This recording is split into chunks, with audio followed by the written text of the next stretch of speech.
Hello, my name is Hannah Mayo, and today I will be presenting my final class project for computer science. So we were given a situation to evaluate, and essentially it was, what would you do if you were moving into a household and you needed to upgrade a few things, which were Wi-Fi router and a desktop computer. The problem that I presented on was what would happen if the router had caught a virus.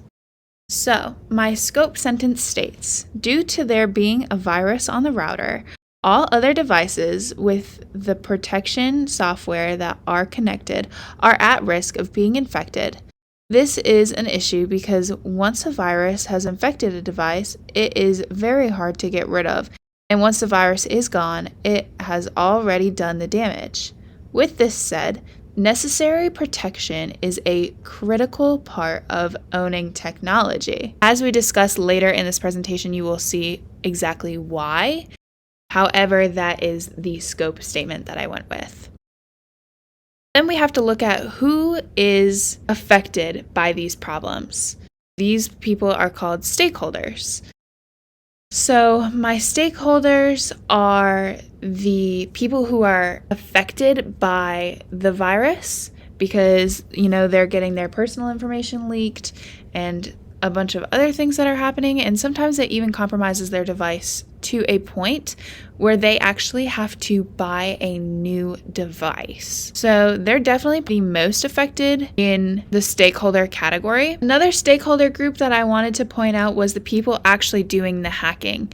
So as you'll see later on, a big thing with viruses is that it leads to identity theft, and the people who are actually stealing the identity and creating these viruses for profit is another stakeholder, and they are gaining. The last stakeholder that I wanted to talk about was the tech companies who are profiting as well over these individuals. In a way, it's better, but they are profiting because people are buying their protection plans in order to prevent against the hackers.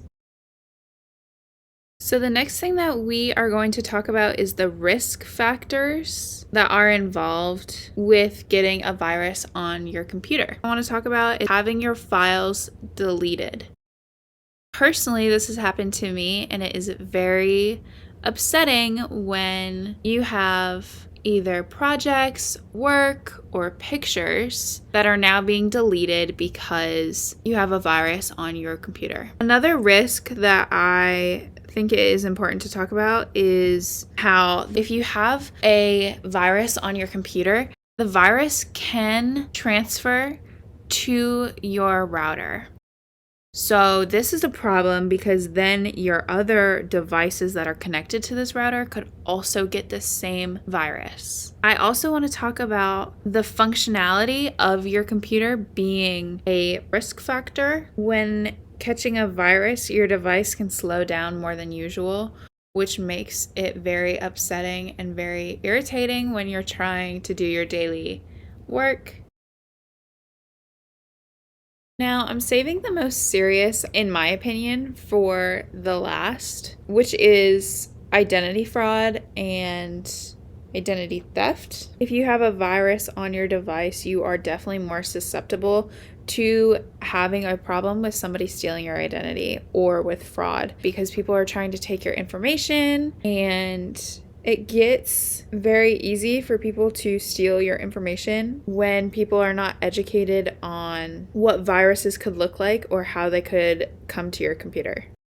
So with all of the bad that I have just listed above, I do want to talk about the solutions to those problems.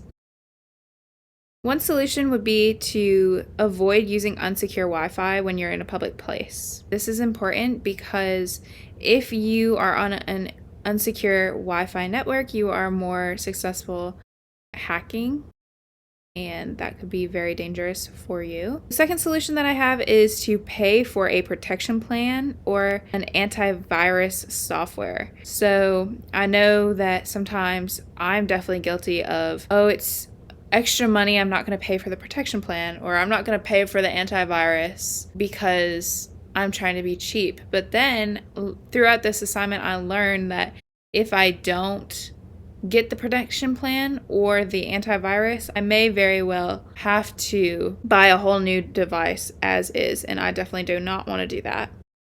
The third that I have is don't click on suspicious links and emails.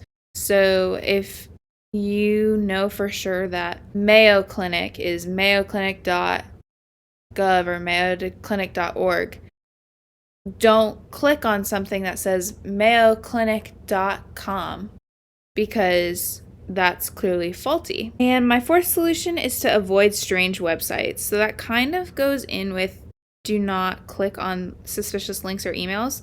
But the strange websites could be anything from I'm going to sell you a Mustang for $5,000, brand new 2023 Mustang.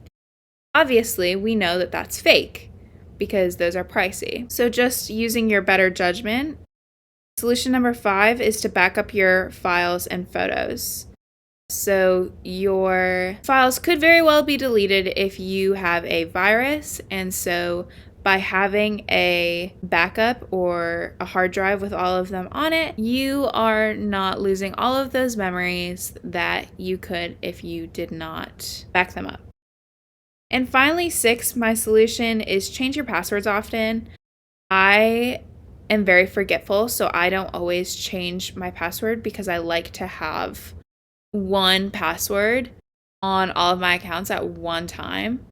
And obviously that's not practical, but that's how I am. And I just recently started putting my passwords into a more secure location. So I definitely think that that would be a good solution. It isn't the one that I picked for my project PowerPoint. However, if I had to pick another one, it would definitely be to change my password more often to protect against hackers, because you can very easily figure out a password the longer it is on your computer. So that brings me to what my recommendation was. So my recommended solution is to just pay for the antivirus software, because if you don't, you're going to highly regret it, and you should just pay for it, get it over with. It's like $20 for the cheapest one, and even the cheapest one is better than nothing.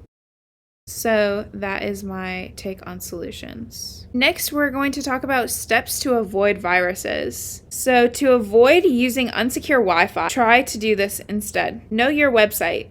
So be sure to identify if it's secure or unsecure. You can't know if you're not using common sense to know if it's secure or unsecure. If you're in Starbucks and you're studying, because I'm a culprit of that, and I think a lot of college students are, it is important to use a VPN app because it kind of distracts and puts another layer between you and the hacker. Another step would be to use a two-factor authentication app. So that's what I have for my CSU. A lot of people have, like, it will send you a code, and I just have an app, the two-factor authentication app, and it will Face ID me into my CSU account. The fourth step is to disable file sharing, because that is also making you more vulnerable to hacking. Steps to avoid being hacked for changing your passwords often. So for my router, you would go to the My Netgear router app and then select Advanced Administration, Set Password. Next, you will be instructed to enter your old password in and then to enter new passwords in twice.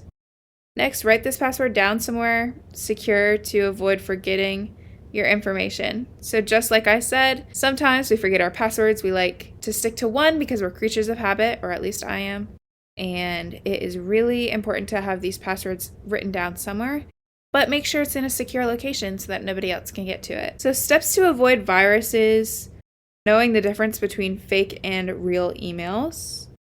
To identify a fake email, this is what you should be spotting: grammar or spelling issues, inconsistencies in email addresses, domains, or links, a sense of urgency. So this is really important. Like if they're emailing you, like, making you feel like you have to pay X amount of dollars by the next or in 2 days, like that could be a sense of urgency, or it could be a hurry, the sale's ending type of thing. The next thing is suspicious attachment. So if there's a suspicious picture or something, don't click on it because it's going to download a virus. And then I already kind of touched on this, but the request for payment. Do not pay somebody in an email that you do not know, because if you do, you're going to give them access to your account and your account numbers and etc. It is important in these situations to see something, say something.